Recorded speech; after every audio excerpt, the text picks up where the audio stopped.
अस्सलाम वालेकुम दोस्तों। सल्तनत उस्मानिया पे बनाया गया ये तीसरा एपिसोड है, इसे पूरा ज़रूर देखें। गैलीपोली और थ्रेस का मगरिबी इलाका जहां पर उस्मानी तुर्कों ने अपना फौजी अड्डा बनाया था, उस पर उन्होंने पूरा कब्जा कर लिया और अपनी सल्तनत उस्मानिया में मिला लिया, जिसकी वजह से ओरहान सुल्तान के ससुर और रोमियो के बादशाह कैंटाकुजेनोस की बादशाहत का तख्ता पलट दिया गया और उसकी जगह नया सुल्तान चुन लिया गया। भले ही रोमियो का सुल्तान बदल दिया गया था, लेकिन उस्मानी तुर्क यूरोप में अपने कदम जमा चुके थे और धीरे धीरे मजबूती के साथ खड़े हो रहे थे। अब दोस्तों, यूरोप में एक पहाड़ी सिलसिला है जो तकरीबन 530 किलोमीटर तक लंबा है। इसे बल्कान माउंटेन रेंज या सिलसिला कोहे बल्कान कहा जाता है। इस बल्कान माउंटेन के रेंज के नीचे वाला हिस्सा एक त्रिकोण की तरह बनता है, जिसके तीनों किनारों पर समंदर है। इस त्रिकोण को बल्कान पेनिनसुला कहते हैं। सन 1370 के करीब उस्मानी तुर्कों ने इसी इलाके से गुलामों की एक ऐसी फौज तैयार करना शुरू की जो अगले 500 सालों तक उस्मानी फौज का सबसे ताकतवर हिस्सा बनकर रही।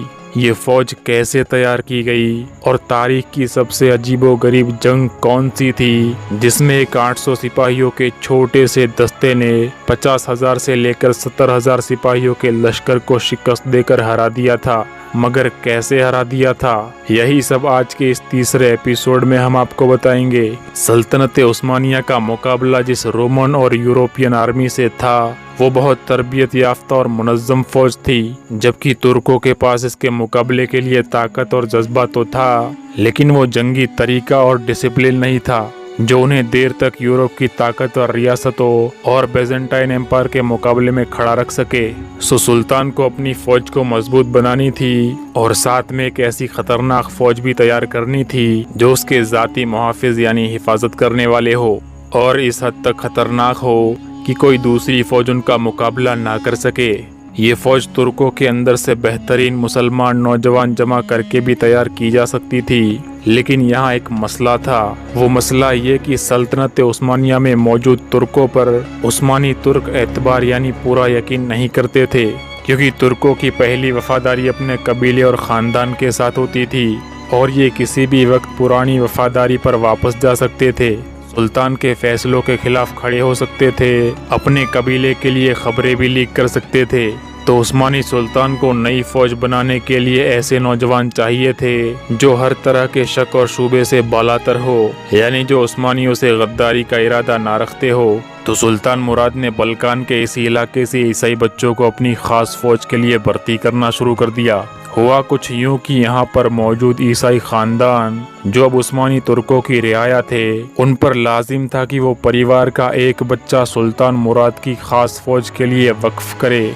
तो सालाना मुआहदे के तौर पर 8 से 18 साल की उम्र के बच्चों को बल्कान के ईसाई घरों से लिया जाता, इन्हें समंदर पार अनातोलिया के इलाके में लाकर पाला जाता, इन्हें तुर्क जुबान और रहन सहन के तरीके सिखाए जाते, इन्हें इस्लाम भी कबूल करवाया जाता और इनको 8 साल तक जबरदस्त जंगी तरबियत दी जाती। इस दौरान ये बच्चे जबरदस्त और खतरनाक जंगजू के रूप में ढल चुके होते। फिर इन्हें मुख्तलिफ हथियार और दाव पेच में माहिर बनाया जाता, जैसे तीरंदाजी, घुड़सवारी और मौसीकी वगैरह। इनकी तनख्वाह और इज्जत फौज में किसी भी दूसरे ओहदेदार से बेहतर होती थी। इस फौज को येनिचेरी या जेनिसरी के नाम से जाना जाता है, जिसका मतलब होता है नई फौज। ये इंतहाई मुनज़्ज़म और एक खूंखार फौज थी, और क्यों ना होती, क्योंकि इसमें किसी भी छोटी से छोटी गलती की कम से कम सजाए मौत होती थी। जेनिसरी सुल्तान के जाती गुलामों की फौज थी, लेकिन इसका हरगिज ये मतलब नहीं कि गुलामों की जो शक्ल सूरत हमारे दिमाग में आती है ये उसी तरह के गुलाम थे, बल्कि दर हकीकत इनके हुकूक आम गुलामों से कहीं ज्यादा थे। यहाँ तक कि इन्हें इनकी खिदमत यानी काम का मुआवजा भी बाकियों से कहीं ज्यादा दिया जाता था। दोस्तों, यही वो फौज थी जिसे उस्मानियों के लश्कर की सबसे बड़ी ताकत बनना था, जिसने कंस्तांतुनिया फतह करना था, जिसने आने वाले दिनों में कई सुल्तानों की किस्मत का फैसला भी करना था। और यही वो फौज थी जिसने सदियों बाद एक तारीखी बगावत भी करनी थी। शुरू में ईसाई वालिदैन बहुत दुखी होते थे कि उनके बच्चों को उनसे छीना जा रहा है, लेकिन वक्त गुजरने के साथ साथ जैसे जैसे जेनिसरी फौज का असर रसूख और शान शौकत सामने आती गई, वैसे ही ईसाई लोग खुशी से अपने बच्चों को इस फौज का हिस्सा बनाने के लिए भेजने लगे, क्योंकि शाही दरबार में और सल्तनत के इंतहाई मरकज में उनका असर और रसूख और इज्जत बढ़ जाती थी। अब 1370 में सल्तनत उस्मानिया में एक ताकतवर फौज भी बन रही थी और साथ में सुल्तान मुराद अव्वल उस्मानियों की गाजा रिवायत को भी आगे बढ़ा रहे थे। गाजा यानी ईसाई इलाकों पर कब्जे के लिए जिहाद करना और इस्लामी सल्तनत को आगे बढ़ाना। ये जिहाद अब समंदर पार यूरोप में होना था, लेकिन सल्तनत उस्मानिया का मरकज अभी भी ब्रूसा ही में था, यानी अनातोलिया से समंदर के उस पार लश्करों की रहनुमाई के लिए ये जरूरी था कि अब वहाँ भी एक फौजी मरकज हो, एक मिलिट्री बेस हो जहाँ सुल्तान मुराद ठहरे और यूरोप में गाजा करने वाली फौज की खुद कमांडरी करे। उसके बाद सुल्तान मुराद अव्वल ने यूरोप का अहम शहर एड्रिन फतह कर लिया। सुल्तान मुराद खुद कभी अनातोलिया में होते तो कभी यूरोप में होते, लेकिन एड्रिन शहर पर उनके उस्ताद लाला शाहीन पाशा गवर्नर के तौर पर खिदमत सर अंजाम देते रहते थे। लाला का लफ्ज तुर्की लोग अपने तालिब या ट्यूटर को इज्जत देने के लिए इस्तेमाल करते थे और लाला शाहीन पाशा सुल्तान मुराद के ट्यूटर रहे थे। उस्मानी तुर्कों के यूरोप में दाखिल होने और एड्रिन पर कब्जा करने की वजह से यूरोपीय ईसाई बहुत परेशान रहते थे, और क्यों न होते, आखिर उनकी आज़ादी जो ख़त्म हो रही थी। और ख़ास तौर पर सर्बियन एम्पायर का शहंशाह बिल्कुल भी खुश नहीं था, क्योंकि एड्रिन शहर उसके शहर सर्बिया की सरहद के बिल्कुल करीब था, जिसकी वजह से उसे खतरा महसूस हो रहा था। उसे इस बात का अंदेशा था कि अगर उस्मानी तुर्क यहाँ तक आ गए हैं तो अब उन्हें आगे आने से कौन रोक सकेगा। तो उसने इस खतरे को शुरू में ही खत्म करने का इरादा किया और मौके की तलाश में रहने लगा। दोस्तों, आपने कहावत तो सुनी ही होगी कि जहाँ चाह वहाँ राह। सर्बियन शहंशाह उस्मानी तुर्कों को खत्म करने का मौका ही ढूंढ रहा था और उसे जल्द ही मौका मिल भी गया। हुआ कुछ यूं कि 1371 में सुल्तान मुराद अव्वल नए दारुल हुकूमत एड्रिन शहर में मौजूद नहीं थे। वो अपनी ज्यादातर फौज और जाती गुलामों यानी जेनिसरी आर्मी के साथ दरियाए दानियाल के उस पार अनातोलिया में मौजूद थे, जहां पर वो उस्मानी सल्तनत के अंदर मौजूद छोटी छोटी बगावतों को कुचलने में मसरूफ थे। और दरियाए दानियाल के दूसरी तरफ एड्रिन शहर में गवर्नर लाला शाहीन पाशा और 1000 के लगभग फौज मौजूद थी, और इसी वजह से सर्बियन शहंशाह ने इस मौके को गनीमत जाना और 50 से 70 हजार सिपाहियों का एक बड़ा लश्कर मुकाबले के लिए तैयार कर लिया। और सन 1371 में मरित्सा नदी के किनारे सर्बियन जनरल ने अपनी फौज के साथ यहीं पर पड़ाव डाला हुआ था। पड़ाव डाले हुए इन खेमों में 50 से लेकर 70 हजार तक सर्बियन फौजी मौजूद थे। ये फौज उस्मानी तुर्कों पर कारी वार करने के लिए तैयार थी, लेकिन लाला शाहीन पाशा जो तुर्कों का गवर्नर ही नहीं बल्कि माहिर तरीन फौजी कमांडर भी था, उन्हें ये खबर मिल गई कि सर्बियन लश्कर तैयारी करके एड्रिन शहर पर हमला करने आ रहा है। दोस्तों, एक बात बताइए कि जंगों में सबसे ताकतवर हथियार कौन सा होता है? तो फौज की ज्यादा तादाद या फिर खतरनाक हथियार? जी नहीं दोस्तों, इनमें से कोई नहीं। जंगों में असल ताकतवर हथियार इंफॉर्मेशन यानी खबर होती है, खुफिया मालूमात जो फौज के जासूस सिपाही लेकर आते हैं। और लाला शाहीन पाशा के जासूसों ने उन्हें बता दिया था कि रात में सर्बियन फौज एक जश्न मना रही है, जिसके बाद ठीक दूसरे दिन उस्मानियों पे हमला कर दिया जाएगा। लाला शाहीन पाशा ने इस मौके को गनीमत जाना और खामोशी से 800 जाबाज फौजियों के साथ नदी के करीब आकर छुपकर बैठ गए। रात के वक्त जब सर्बियन लश्कर जश्न मनाने के बाद थकन उतार रहा था, तो अचानक 800 तुर्कों ने सर्बियन फौज पर हमला कर दिया। अब आधे सोए और आधे जश्न के नशे में धुत सर्बियन फौज के फरिश्तों को भी ये खबर नहीं थी कि हमलावरों की तादाद 1000 से भी कम है। बेखबर सर्बियन लश्कर ने तुर्कों के इस हमले को एक बड़ा हमला समझ लिया और जिसको जहां जगह दिखाई दी उधर भाग निकला। अब हालात कुछ ऐसे थे कि सर्बियन फौज के एक तरफ बहती हुई नदी और दूसरी तरफ उस्मानी तुर्कों की शक्ल में मौत थी। ये सर्बियन लश्कर नदी की तरफ भागा, लेकिन इसी भागदौड़ में भी हजारों सर्बियन कत्ल हो गए। ये जंग चूंकि दरियाए मरिस्सा के किनारे पे हुई थी, इसीलिए इसे बैटल ऑफ मरिस्सा के नाम से याद किया जाता है और इसी जंग को तारीख की सबसे ज्यादा अजीब जंग मानी जाती है। मरिस्सा की इस तारीखी जंग में सर्बियन इतनी बड़ी तादाद में कत्ल हुए थे कि उनके खून से मरिस्सा नदी का पानी लाल हो गया था। तुर्कों के लिए ये एक अजीम फतह थी और दुनिया की उन हैरान कुन जंगों में से एक थी जिनमें एक इंतहाई छोटे से लश्कर ने खुद से बहुत बड़े लश्कर को सिर्फ जंगी महारत की बुनियाद पर शिकस्ते फास दी। और इसी बैटल ऑफ मरिस्सा को सर्बों की अजीम तबाही के नाम से भी याद किया जाता है। अब जंग का नतीजा ये निकला कि वो सर्बियन जो उस्मानियों को खत्म करने के लिए आए थे वो अब अपना इलाका भी हार बैठे। सर्बियन एम्पायर जो एक बड़ी सल्तनत थी कई टुकड़ों में बट गई और ये टुकड़े सल्तनत उस्मानिया के कब्जे में आते चले गए और फिर यही इलाके सल्तनत उस्मानिया को खिराज यानी टैक्स देने लगे। सर्बिया की इतनी बड़ी तबाही और उस्मानी तुर्कों का यूरोप की अहम तरीन सल्तनत सर्बिया को शिकस्त फास देना यूरोप की ईसाई रियासतों के लिए मौत का पैगाम था, क्योंकि उन्होंने यूरोपी मुल्क स्पेन में मुसलमानों की 8 सदियों तक फैली सल्तनत ग्रानाता और अंदलुस देखी थी। स्पेन की इस मुस्लिम सल्तनत को यूरोपी मुल्क पूरी ताकत लगाने के बावजूद बैटल ऑफ मरिस्सा के वक्त तक पूरी तरह खत्म नहीं कर सके थे और स्पेन में मुसलमानों की हुकूमत थोड़े से इलाके तक उस वक्त भी कायम थी। यानी ईसाइयों के नज़दीक यूरोप में मुसलमानों की एक सल्तनत खत्म हो रही थी तो दूसरी जन्म भी ले रही थी। इससे पहले भी बैतुल मुकद्दस के लिए मुसलमानों और यूरोप के ईसाइयों के बीच में बड़ी बड़ी जंगें हो चुकी थी जिनमें मुसलमान फातेह रहे थे और उस वक्त जिसकी हम बात कर रहे हैं बैतुल मुकद्दस पर मुसलमानों की ममलूक सल्तनत की हुकूमत चल रही थी। इधर उस्मानी तुर्क भी यूरोपी ईसाइयों के खिलाफ जंग को जिहाद ही कहते थे और यूरोपी ईसाई भी इसे मजहबी जंग यानी क्रूसेड वॉर ही का नाम देते थे। सो मजहब के नाम पर दोनों सल्तनतों की तरफ से जंग के नाखूर फूंक दिए गए। सल्तनत उस्मानिया की फौज तो मुत्तहिद और मुनज़्ज़म थी, लेकिन दूसरी तरफ यूरोप पूरी तरह से बिखरा हुआ था। यूरोप को उस्मानी तुर्कों जैसी ज़बरदस्त जंगी महारत रखने वाली फौज से मुकाबला करने के लिए एक लीडर चाहिए था जो कि उस वक्त यूरोपियन के पास नहीं था। लेकिन फिर ये लीडर उन्हें सर्बिया की टूटी हुई रियासत के किनारे से मिल गया। ये एक सर्बियन शहजादा था जिसका नाम लाजार था। इसी शहजादे लाजार ने सन 1380 के आखिर में तुर्कों के खिलाफ बगावत कर दी। प्रिंस लाजार ने उन्हें वो जजिया यानी टैक्स जो वो बैटल ऑफ मरिस्सा के बाद से अदा कर रहे थे वो देने से इनकार कर दिया और इसी पर बस नहीं किया बल्कि एक झड़प में प्रिंस लाजार ने उस्मानी सिपाहियों को एक शिकस्त भी दे डाली।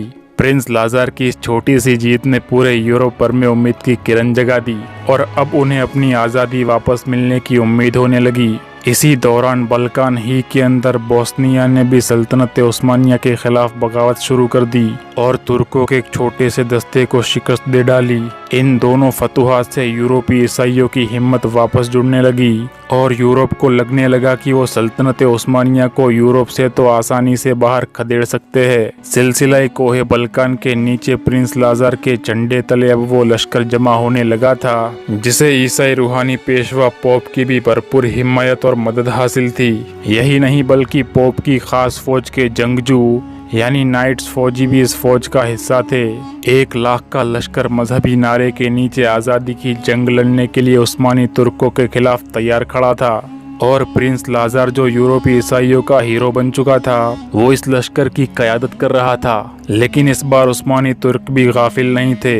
सर्बिया और बोस्निया से 2 छोटी छोटी लड़ाइयों में हारने के बाद सुल्तान मुराद अव्वल अनातोलिया में अपने बेटे याकूब को छोड़कर खुद यूरोप में मौजूद अपने फौजी अड्डे एड्रिन वापस आ चुके थे और सुल्तान मुराद के जाती गुलामों की फौज जेनिसरी आर्मी के 2000 जवान भी उनके साथ थे।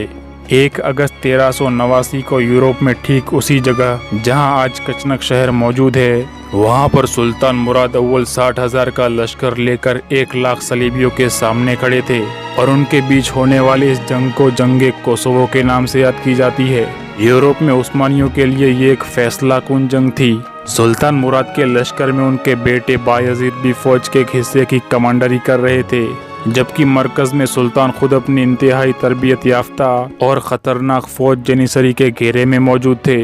जब जंग शुरू हुई तो ईसाइयों का पलड़ा जंग के आगाज में भारी रहा। उन्होंने उस्मानियों के एक लश्कर को पीछे की तरफ धकेल दिया। उस्मानियों के पांव लड़खड़ाने के करीब ही थे कि सुल्तान मुराद ने एक कठिन और दिलेराना फैसला कर लिया। उन्होंने अपने बेहतरीन सिपाहियों को जो उनके मुहाफिज भी थे उनको लड़ने के लिए आगे भेज दिया और खुद अकेले पीछे रह गए।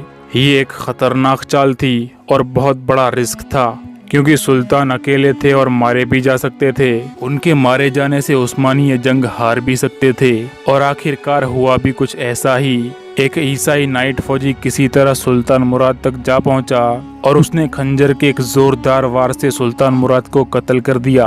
अब किस्मत का कहर देखिए, इधर उस्मानी सुल्तान मैदान जंग में ही जान से गए तो दूसरी तरफ सलीबियों का कमांडर प्रिंस लाजार भी लड़ते हुए मैदान जंग में मारा गया। अब एक तरफ प्रिंस लाजार का बेटा और दूसरी तरफ सुल्तान मुराद का बेटा, दोनों ही अपने अपने लश्कर की क़यादत करने लगे। जंग की हौलनाकी बढ़ चुकी थी और लाशों पर लाशें गिरती जा रही थी। ऐसे में एक नाकाबिले यकीन वाक़या पेश आया, वो ये कि यूरोपी लश्कर के एक अहम हिस्से ने पसपाई शुरू कर दी, यानी पीछे हटना शुरू कर दिया। इससे पूरे ईसाई लश्कर की कमर बिल्कुल टूट गई और ऐसा भी कहा जाता है कि फौज के इस हिस्से का सरदार शुरू ही से उस्मानी तुर्कों के साथ मिल चुका था। हो सकता है मिल चुका हो, या ये भी हो सकता है कि जंग को बेनतीजा देखते हुए इस ईसाई सरदार ने अपने सिपाहियों की जानें बचाना ज्यादा जरूरी समझा हो। लेकिन जो भी हुआ हो, जंगे कोसोवो यूं खत्म हुई तो दोनों फौजी हजारों लाशें और अपने अपने फौजी कमांडर की जानें गंवाकर वापस अपने इलाकों की तरफ लौट गए।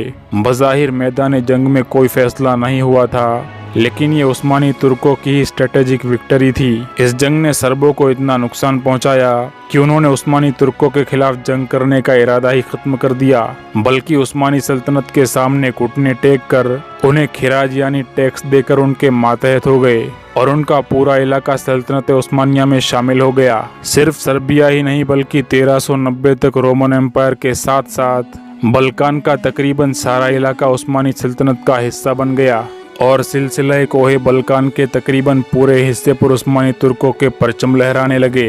ये लोग उस्मानियों को सालाना खिराज यानी टैक्स भी देते थे और जरूरत पड़ने पर लड़ने के लिए सिपाही भी फराहम करने के पाबंद थे। अब जंगे कोसोवो में सुल्तान मुराद की जान तो चली गई, लेकिन वो अपने जानशीनों के लिए 1 लाख मुरब्बा मील पर फैली बड़ी सल्तनत छोड़ गए थे।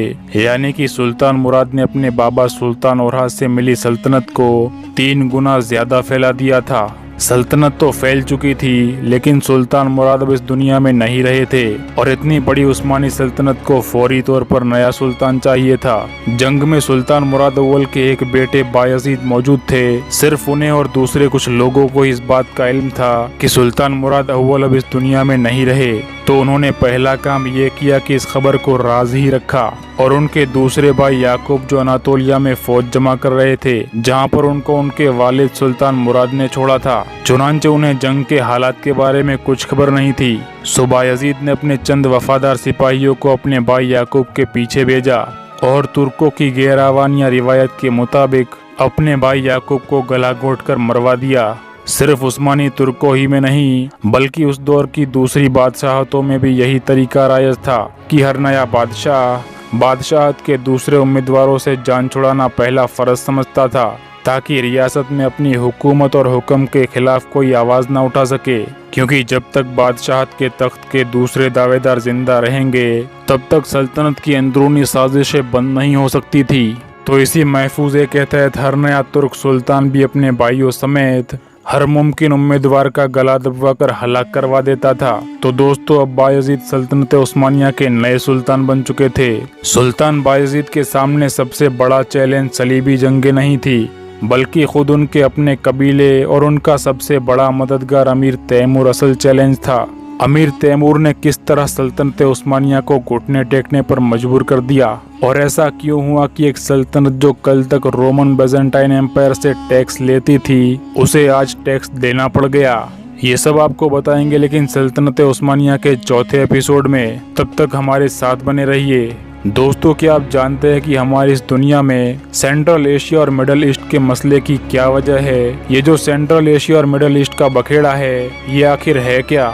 मौजूदा मिडल ईस्ट और सेंट्रल एशिया के बारे में सही तजरिया आप तभी कर सकते हैं जब आप जानते हो कि ईरान सऊदी अरब उर्दन, फिलिस्तीन इजराइल और इजराइल मिस्र में जो अनबन चल रही है उसके पीछे असल कहानी क्या थी, और ये खित्ता आखिर मुसलसल कारजार क्यों बना हुआ है। इन सारे सवालों के जवाबात अगर किसी एक दास्तान में छुपे हुए हैं तो उसका नाम है द ऑटोमन एम्पायर, यानी सल्तनत उस्मानिया। सल्तनत उस्मानिया के उरूज और खास तौर पर जवाल की कहानी में ये सारी दास्तान छुपी हुई है। तो इसी वजह से सल्तनत उस्मानिया पर बन रही इस सीरीज को जरूर देखिए और हमारी हौसला अफजाई के लिए इसे अपने दोस्तों और रिश्तेदारों को भी जरूर शेयर कीजिए। चलिए दोस्तों, मिलते हैं अगले एपिसोड में। तब तक के लिए अल्लाह की अमान में रहे। अस्सलाम वालेकुम।